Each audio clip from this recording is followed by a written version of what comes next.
I mean, everybody that you would potentially play in the NCAA tournament is a really good team. That's why they're in this tournament. So certainly Illinois, really well coached.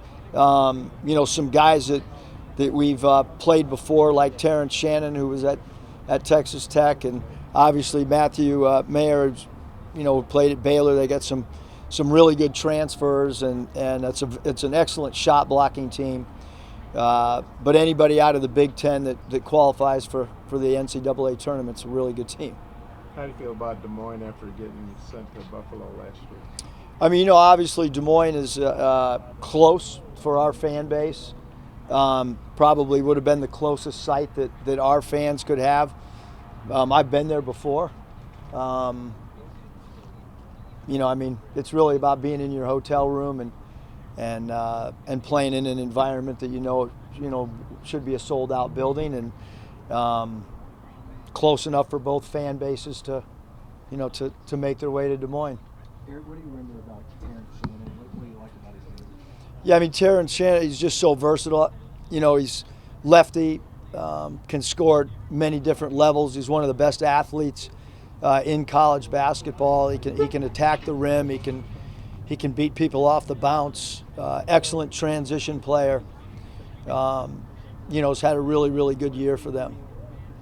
Coach, you talk about just how difficult it is to get to this point in the season, to see the name pop up on the screen there probably never gets old. Just describe the feeling there. Yeah, I don't think that unless you coached or played in the NCAA, I don't think you really know how hard it is to make this tournament. You can look when the brackets are finished at all the great programs and all the teams with a lot of talent that aren't in this tournament. So it's a hard one to get into, and it should never get old for any coach. It should never get old for any family member of a coaching family, and it certainly shouldn't get old for any player. So I think that we knew we were in the tournament based on the body of work that we did over the course of an entire college season. Our staff did a great job with non-conference schedule, because without our non-conference schedule, that really, really helped position us not only to be in the tournament, but to be an 8 seed rather than maybe a lower seed than that. So a lot of work in the middle of the summer, a lot of people wondering when our schedule was coming out. We were one of the last teams in college basketball to put a schedule out. But there's a rhyme and reason for why you want to play people that you think can have good overall seasons, and we were able to do that with teams like South Dakota State and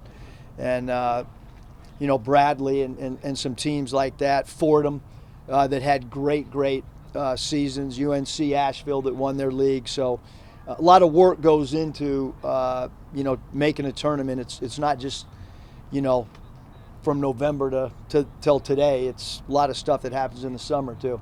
Obviously, a lot of SEC teams got in. You played the top half of the league probably more than anybody, maybe you and Auburn. How do you think that helped? And what did you think of the league and that many teams in? And how do you think that helps everybody in the SEC? Yeah, I mean, the level just keeps, the talent level of players, the coaching level, the fan bases. I mean, this year's the biggest crowds that I've seen since I've been in the SEC when we went on the road. Almost every building that we played in on the road was sold out, with maybe the exception of South Carolina. So the fan base, everything in this league is, and then you look at our schedule overall in the SEC. It was as difficult as any conference schedule in all of college basketball, and then you add in the fact who we played at the end. Really hard games, even the 2 games that we played in the SEC tournament. I mean, we played 2 teams that are now in the NCAA tournament. So our team's been challenged all year, and we'll be challenged against a team like Illinois as well. I think about half of your overall games were NCAA tournament teams. Yeah, like I said, I mean, it's I haven't done it a long time, but in the 8 years that I've done it, it's by far the most difficult schedule, not even close to any other year that I've been doing this. And then you add in the injuries. Really proud of what our guys have, how they've stuck together. We've lost a lot of the games that we have lost, a lot of close games.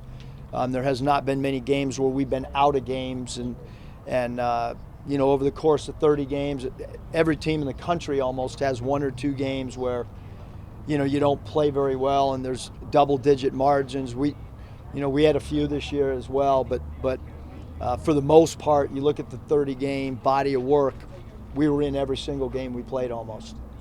Coach, noticed Anthony was in a boot. Is he okay? Is that just precautionary?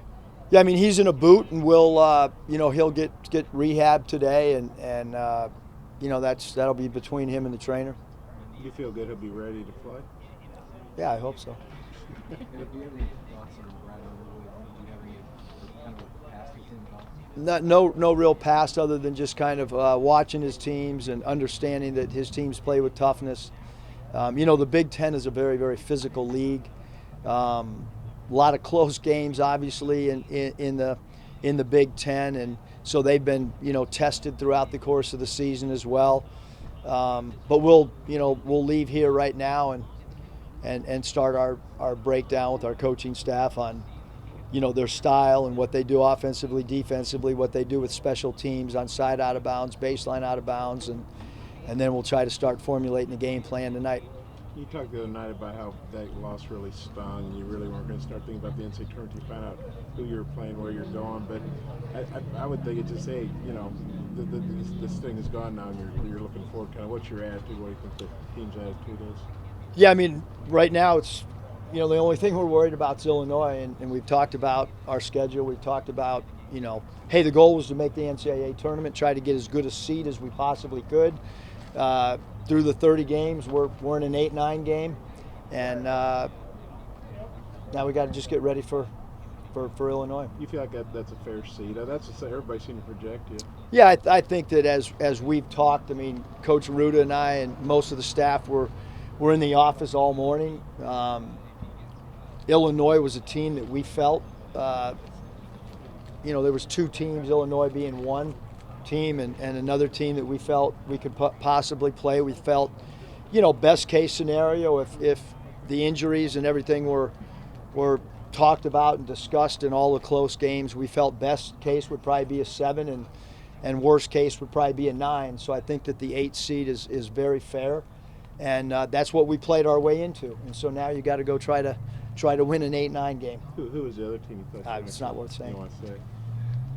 How good is it? You always give Ruda credit, or maybe it's the whole staff for kind of figuring out it might be ABC. And I mean, so have you guys already gotten a head start on Illinois? I got the depth chart. I got the highlighted box score. So conference box score. So yeah, some of us have been meeting for a long time this morning. Anything else for Coach? All right, Coach. Appreciate it. Yep. Thanks, guys.